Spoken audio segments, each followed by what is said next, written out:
Hello and welcome to History Check. I am the Dungeon Mistress for the Scavengers campaign. My name is Sam, also known as Steinberg. You can feel free to check out our D&D live streams Friday nights, 7 p.m. Eastern Standard Time on Twitch. This show basically recaps the events, and unfortunately the last couple weeks, well, I've just gotten really lazy. So, I'm trying to jam like 3 sessions into one History Check. Should be great. Here we go. So, a couple weeks ago, the party started off and they went out to go fight some trolls.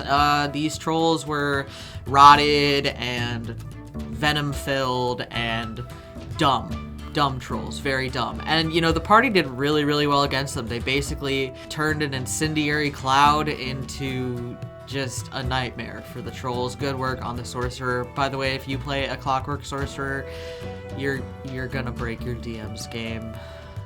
So have fun with that. So yeah, they kicked some troll butt, took some troll name, and then went back to their guild. And while they were at their guild, they ran into a new friend, a grung named Thaddeus, as well as the mannequin-looking Blorp, who was revealed to be a half-mimic. Yes, that is a homebrew. Yes, I made it a thing. Yes, it's really weird when you think about it. But you know what? It's a short campaign. It's fine. Anything goes. So for this short campaign, half-mimics are a thing. And I thought it was really cool to have like a mannequin-style creature be a half-mimic. So they had a brief interaction with them, and then they set off to go fight some wraiths. I think this was the first time, this first encounter that kind of had the party really on their toes, as poor Kelrin got stuck kind of fighting one of the wraiths by himself. It's really bad when your spellcaster gets into like 1v1 with a melee thing. It's not good. But they also successfully defeated the wraiths, and they saved the farm, and that was feeding the guild. So hey, good for them. Success to try to kill them didn't happen. We'll try again next time. I promise we'll get them.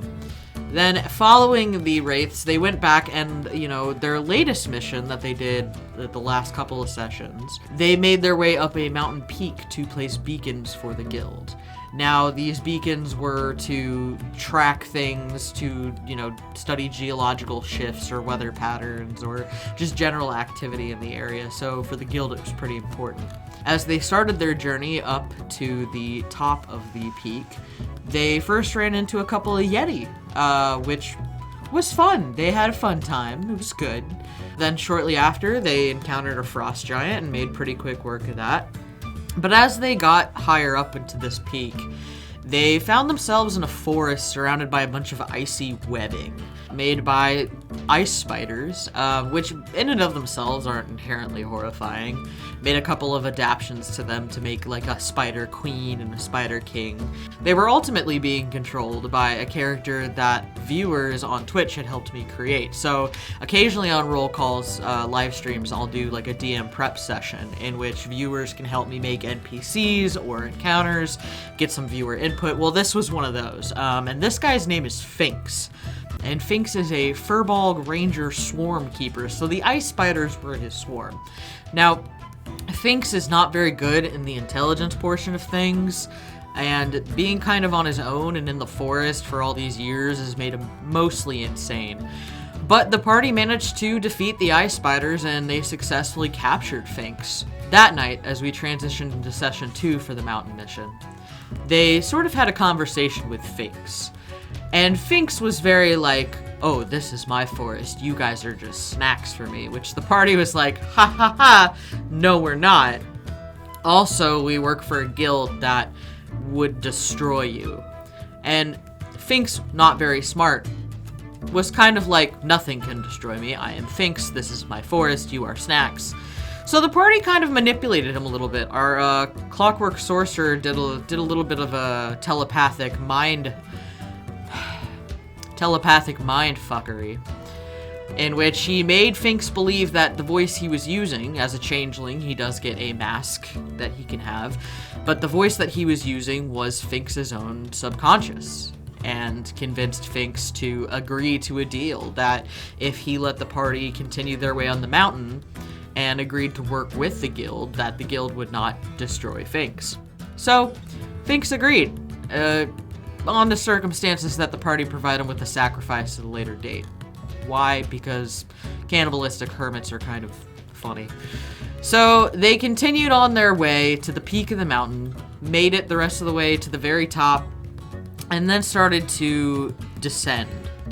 And on the other side, in this large open clearing, they came across several snow golems, and basically frozen ensued. There was a lot of snowball throwing during that encounter, because snow golems apparently just like to lop snowballs at people and cause some cold damage, so that was a lot of fun, actually.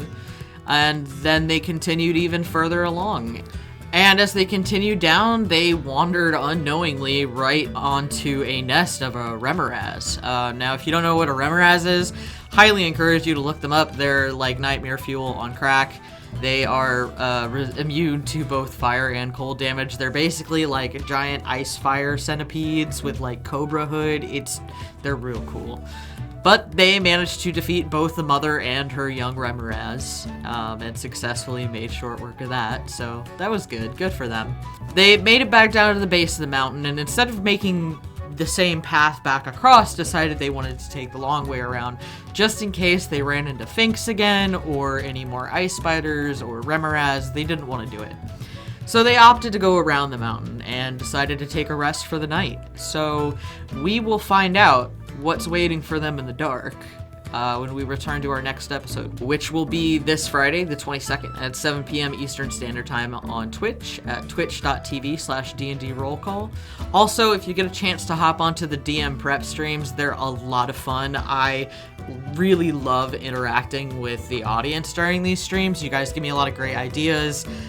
There is a crab cult in play now, which I'm gonna just absolutely love watching my players deal with that. So feel free to hop in on those. I love interacting with the crowd, so throw some ideas out, see what you got. So make sure that you follow us on Twitch and hit the little bell for notifications. We don't have a schedule for the DM live stream preps, so if you want to get notified, gotta make sure that little bell icon's on.